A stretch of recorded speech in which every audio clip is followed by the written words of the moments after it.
Today I'm going to be fixing the window regulator on my silver hatch.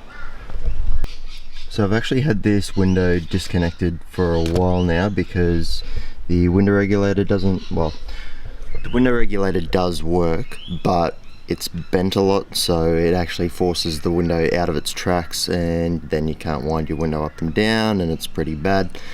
So today I've got one from a wrecked car, so I'm going to switch that in. So what you'll need to do first is remove the screws that hold this in here and I think behind here as well. And then I think mine are all taken out. I think I've left them out for so long. Clip this off, push it forward, should just fall off. And then you can go ahead and pop the clips that run along the bottom if yours actually still held in. Sometimes, well, a lot of the time they will just fall off. So if I just grab under a corner,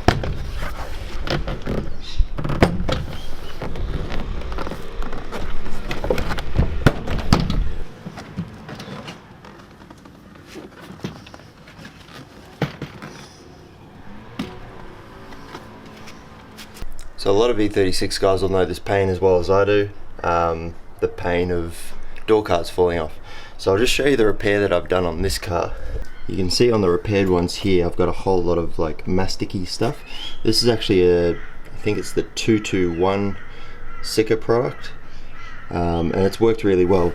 It's actually a little bit more flexible than like your epoxies and stuff, so you can see there's actually some movement in it there, and I've covered it over the top of it as well as actually using it as an adhesive, and that's held on really well. This hasn't been bolted in, it's been closed, it's been slammed, and it's held on really well.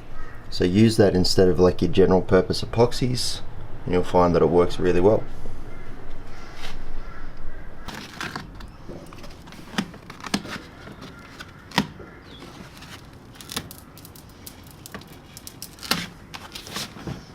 I'm just going to try and wind it down, because we'll have to wind it down to get the glass disconnected from the actual thing itself.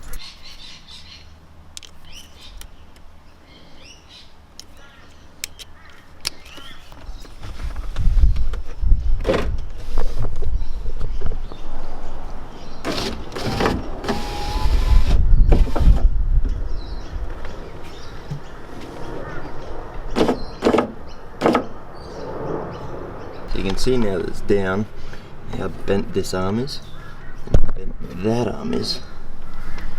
That's why we're replacing that. So usually on these cars, where these bolts are, here, here, here, here, here, that might be normal, but definitely these ones around here, they're usually riveted in. So this just means that this has been replaced once before in its life, which isn't a big deal because they fail all the time. But if you do have rivets here and here, before you drop the glass down like I have here to actually remove it, you'll need to drill these out. And you want to drill them out while the glass is up, because you'll probably make the mistake I did and drill straight through the rivet and then straight into the glass, and then you'll smash your glass. And then drop your glass down, and then you can wiggle these arms free down here to remove your glass, and then we can get to it.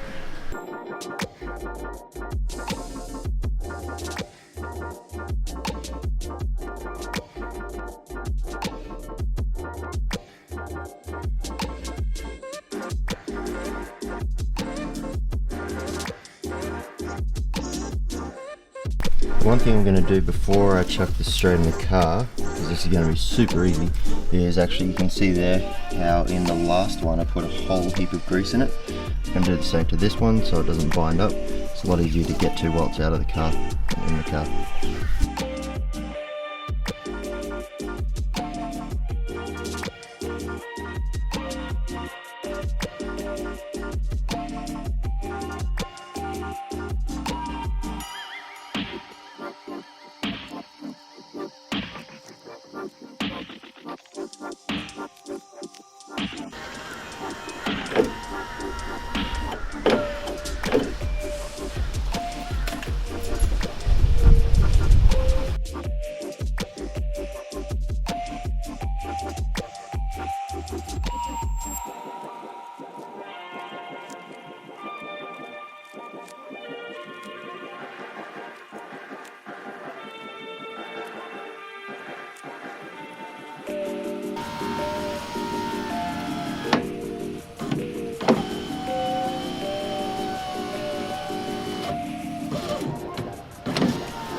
And that's how you fix a window regulator on E36. Surprisingly easy. The only thing I ran into was that one of the plastic clips that holds the window, the glass, onto the actual regulator was broken. So I just salvaged that from a pile of parts that I had laying around. Now this is a compact I'm putting it in, and I used a sedan window regulator. The window regulators from a sedan are the exact same as compacts from side to side. I'm not exactly sure, but I think that if you flip them around, they work on the opposite side for a coupe and convertible, but I'm not exactly sure, so don't quote me on that one. And next we're probably going to pull the front bar off and take the lower front lip off because it's scraping everywhere at the moment, and I'd like to kind of be able to get in and out of my driveway, so we're going to do that.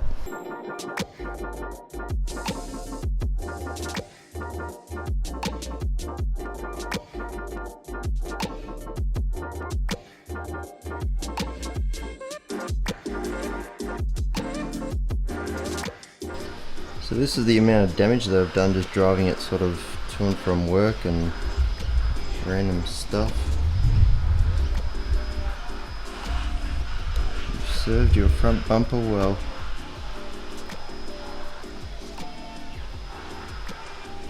Pretty nasty.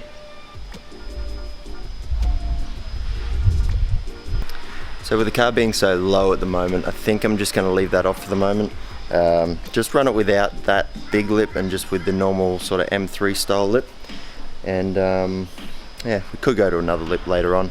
I might be switching up my suspension at some stage and going a bit higher, which would mean I'd be able to run a nicer lip and not really absolutely smash it on everything. So yeah, I'm just going to tidy up the bottom of this bumper and then put it back on. Some of these were pulled out, or the bumper was in the wrong position, like the lip was in the wrong position, so I've just moved them out of their original holes into like a new spot to hold this down and on properly. So I have a few of them, this one here, this one here, this one here, and then just pulled some of the sticker flex that was sort of sitting on there off.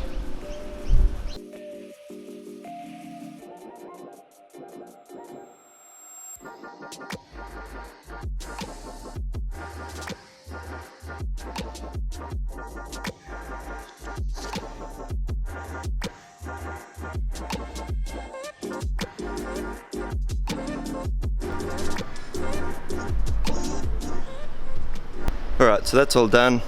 The car kind of looks, you know, worse obviously because it doesn't have a lip on it now, but for the sake of daily drivability, it's probably a better thing to do, and I'll get a new lip for it soon.